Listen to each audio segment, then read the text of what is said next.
सो आज का हमारा क्वेश्चन है solve the following question using banker algorithm consider the system with 5 process and हमें यहाँ पे प्रोसेस गिवन है जो कि टोटल 5 प्रोसेस है। तो मैं यहाँ पे इसकी नंबरिंग कर देता हूँ। तो ये 5 0 P1 P2 P3 P4, तो टोटल ये 5 प्रोसेस यहाँ पे हो चुके हैं। एंड हमें यहाँ पे उसकी नीड मैट्रिक्स निकालनी है एंड हमें बताना है कि यहाँ पे इसका फेब स्टेट क्या होगा। तो सबसे पहले हम यहाँ पर नीड मैट्रिक्स निकालते हैं। नीड मैट्रिक्स निकालने का फॉर्मूला होता है अपना max minus allocation.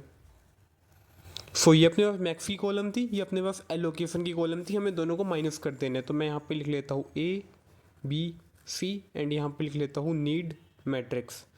So need matrix के लिए सबसे पहले मैं जब इसको इससे माइनस करूँगा ये आएगा 7, जब इसको इससे माइनस करूँगा ये आएगा 4, जब इसको इससे माइनस करूँगा ये आएगा 3।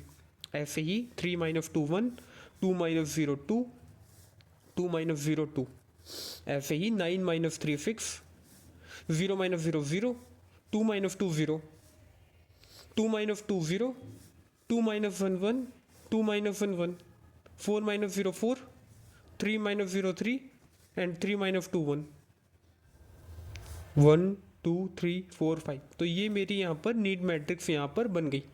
अब नीड मैट्रिक्स निकालने के बाद मुझे क्या करना है, जो मेरे पास अवेलेबल थी, लाइक पहले मैं P0 से स्टार्ट करूँगा। तो मैंने यहाँ पे लिख दिया P0 एंड उसके बाद मैं लिखूँगा अवेलेबल कितनी है मेरे पास। तो अवेलेबल है 3 3 2 और अवेलेबल इतनी है मेरे पास, लेकिन P0 को अपना काम करवाने के लिए चाहिए 7 4 3।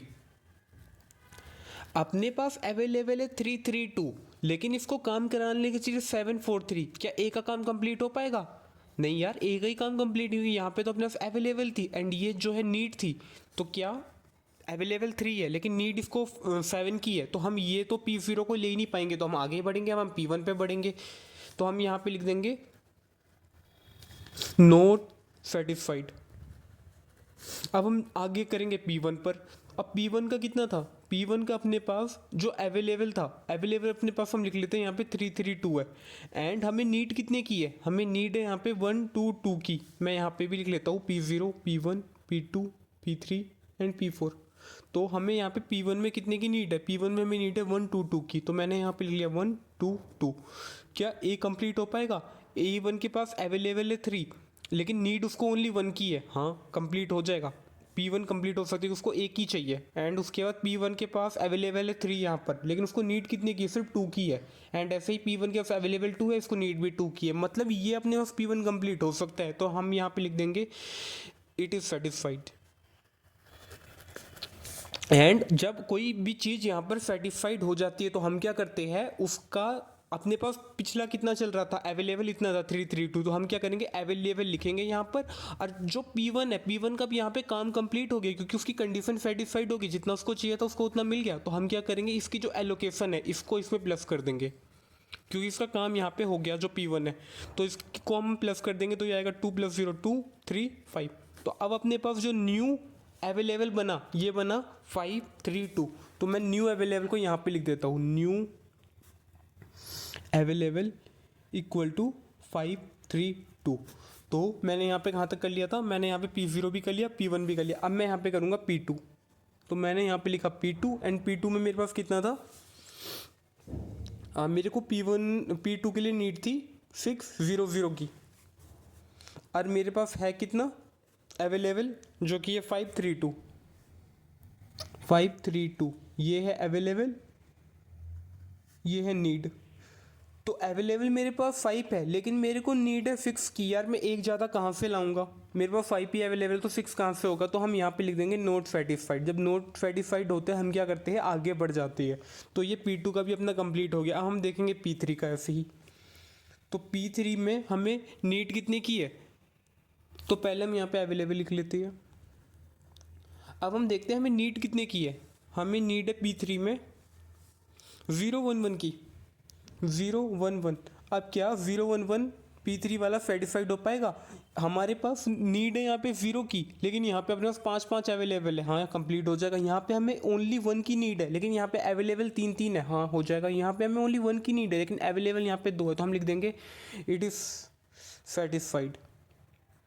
एंड जब ये कोई भी चीज़ सेटिस्फाइड हो जाती है तो हम क्या करते हैं, जैसे कि पहले हम क्या करते हैं, ये जितना अपने पास वर्क था उसका हम उसको यहाँ पे लिख लेते हैं एंड इसमें हम लोग प्लस कर देते हैं P3 की एलोकेशन, क्योंकि P3 का काम इधर पूरा हो गया तो वो क्या करेगा, अपने जो एलोकेशन होगी उसको रिलीव कर देगा। तो P3 अपने पास ये था, इसका काम कंप्लीट हो गया। अभी अपनी एलोकेशन इसकी कितनी है, 211, तो ये 211 यहाँ से रिलीव कर देगा। तो रिलीव करने के बाद ये आएगा 2 + 1 3, 3 + 1 4, 5 + 2 7, तो ये हो गया 743। अब हम निकालेंगे P4 का। अब अपने पास जो न्यू अवेलेबल बना वो बना 743, लेकिन हमें जो है P3 के लिए कितने की नीड है, सॉरी अगला P4 था, P4 के लिए हमें कितने की नीड है, P4 के लिए हमें नीड है ओनली 002 की। तो मैंने यहाँ पे लिख लिया 002, क्या सॉरी P4 के लिए मुझे नीड है 431 की, 431। एग्जाम में भी यही गलती होती जो मैंने यहाँ पर करी कि मैंने यहाँ पे ऊपर का कंसीडर कर लिया, लेकिन नीड हमेशा हमें नीचे वाले की होती है। तो यहाँ पे मुझे नीड थी 431 की, क्या 431 यहाँ पे सेटिस्फाइड हो पाएगा, यहाँ पे मुझे 4 की नीड है लेकिन मेरा 7 है, हाँ हो जाएगा। यहाँ पे मेरा 3 की नीड है बट यहाँ पे 4 है तो ये भी हो जाएगा। यहाँ पे मुझे ओनली 1 की नीड है बट यहाँ पे 3 अपने पास प्रोसेसर है, तो यहाँ पे अपना काम कंप्लीट हो जाएगा। तो हम लिख देंगे इट इज़ सेटिस्फाइड। और जब कोई चीज़ सेटिस्फाइड होती है तो हम क्या करते हैं, उसके रिसोर्सेज वहाँ पे रिलीव कर देते हैं। एग्जाम्पल के लिए P4 यहाँ पे हमें गिवन था एंड P4 के रिसोर्सेज कितने थे, 002, तो हम इसके रिसोर्स यहाँ पे रिलीव कर देंगे क्योंकि P4 का काम कंप्लीट हो चुका है। और रिसोर्स रिलीव हम क्या करते हैं, पहले अपना यहाँ पे वर्क लिखते हैं एंड वर्क के बाद हम लिखते हैं कि उसका एलोकेशन कितने, जो कि था 002। अब हम इसको ऐड कर देते हैं, 3 + 2 5, तो न्यू एलोकेशन अपने पास आई 745। अब देखो हमने ये पूरा कंप्लीट कर लिया। अब हम क्या करेंगे, हमारा कितना सेटिस्फाइड हुआ हम वो भी देख लेते हैं। अपना सेटिस्फाइड हुआ यहाँ पर, एक अपना यहाँ पे P1 सेटिस्फाइड हुआ था, एक अपना यहाँ पे P3 सेटिस्फाइड हुआ था, एक अपना P4 हुआ था। मतलब हम इन तीनों को नहीं लेंगे यार, हम इसको दोबारा से स्टार्टिंग से देखेंगे। तो अपना P0 हुआ था, नहीं यार P0 नहीं हुआ था, तो हम P0 को देखेंगे दोबारा से एक बार अगर सब कंप्लीट हो जाए उसके बाद। तो अपने पास न्यू कितना है, 745 एंड हमें चाहिए कितना, 743। ये अपने पास नीड है P0 की, तो P0 की नीड कितनी थी, 743। तो ये अपने पास 743 नीड थी P0 की। तो क्या ये सेटिस्फाइड हो पाएगा, हमारे पास अवेलेबल है 7 और हमें नीड भी 7 की है, हो जाएगा। अपने पास अवेलेबल है 4, हमें नीड भी 4 की है, हो जाएगा। अपने पास अवेलेबल है 5 और हमें नीड है ओनली 3 की, ये अपने पास सेटिस्फाइड हो जाएगा। तो हम लिख देंगे इट इज़ सेटिस्फाइड। जब कोई चीज़ सेटिस्फाइड होती है तो हम क्या करते हैं, उसके रिसोर्सेज रिलीव कर देते हैं। तो इसका एलोकेशन के रिसोर्सेज थे P0 के रिसोर्सेज थे यहाँ पर अपने पास 010, तो 010 को हम यहाँ पे रिलीव कर देंगे। रिलीव करेंगे कैसे, सबसे लिखेंगे 745 जो कि इसका वर्क था एंड उसके बाद हम क्या करेंगे, इसके रिसोर्स जो कि थे 010 उसको यहाँ पे रिलीव कर देंगे। तो ये आ जाएगा 557। तो ये अपने पास न्यू रिसोर्स आ गए जो कि 755। अब उसके बाद P0 भी अपने पास कंप्लीट हो गया। अब क्या बचा, क्या अपने पास P1 हो गया था, P1 तो पहले ही हो गया था। अब क्या P2 हो गया था, P2 नहीं हुआ, तो ओनली बाकी सब हो गए। तो P2 का P2 सबसे पहले हम ये लिखते हैं हमें नीड कितने की है, ये अपने पास अवेलेबल है एंड उसके बाद हम लिखते हैं अपने को नीड कितने की है, ये था P2 एंड P2 वाले को नीड थी यहाँ पर 600 की। सो इस यहाँ पर 7 है लेकिन नीड 6 की है, हो जाएगा। यहाँ पे 5 दे रखे हैं लेकिन यहाँ पे नीड ही नहीं है, यहाँ पे 5 गिवन है लेकिन नीड ही नहीं है, तो ये सेटिस्फाइड हो जाएगा। तो हम लिख देंगे it is satisfied. And satisfied होने के बाद अपने पास आएगा यहाँ पर हमें इसके जो रिसोर्स है वो यहाँ पे रिलीव करने पड़ेंगे, ये जो P2 वाला है ये, क्योंकि P2 का यहाँ पे सेटिस्फाइड हो गया।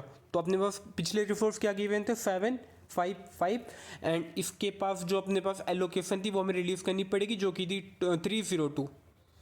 सो 302, तो 5 + 2 7, 5 और 7 + 3 10। हाँ, तो ये अपने पास आ गई न्यू वर्क डन या न्यू अवेलेबल रिसोर्सेस। अब हमें इसके बाद क्वेश्चन में एक चीज़ और बोली थी कि find the save sequence, save state. तो सेव स्टेट हम कैसे निकालते हैं, सेव स्टेट का मतलब होता है कि पहले कि कौन सा अपने पास एग्जीक्यूट होता, पहले P1 हुआ तो P1 लिख दो, P1 के बाद क्या एग्जीक्यूट हुआ था, P1 के बाद हुआ था P3, तो हम उसके बाद यहाँ पे P3 लिख दो। P3 के बाद क्या हुआ था, P3 के बाद हुआ था P4, तो यहाँ पे P4 लिख दो। P4 के बाद क्या हुआ था, P0, तो यहाँ पे P0 लिख दो। P0 के बाद क्या हुआ, यहाँ P2, तो यहाँ पे लिख दो P2। तो ये अपने पास होगी इसकी सेव सीक्वेंस। सो ये अपने पास था बैंकर एल्गोरिथम, जिसमें हमें यहाँ पे फेब सीक्वेंस यहाँ पे निकालनी होती है। एंड हमने कैसे किया, ये अपने को एग्जाम में इतना गिवन होगा। हमने पहला काम जो किया, यहाँ पे नीड मैट्रिक्स निकाली। नीड मैट्रिक्स निकालने के बाद हमने क्या किया, जो अपने पास अवेलेबल था सबको नीड मैट्रिक्स साथ कंपेयर किया। अगर वो सेटिस्फाइड नहीं हो रहा था तो हम नेक्स्ट स्टेप पे बढ़ रहे थे।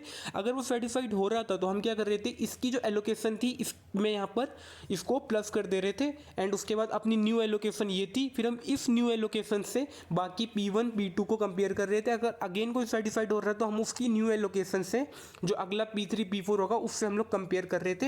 एंड लास्ट में जाके हमें इसकी जो ये अवेलेबल है ये मिल जाती है यहाँ पर।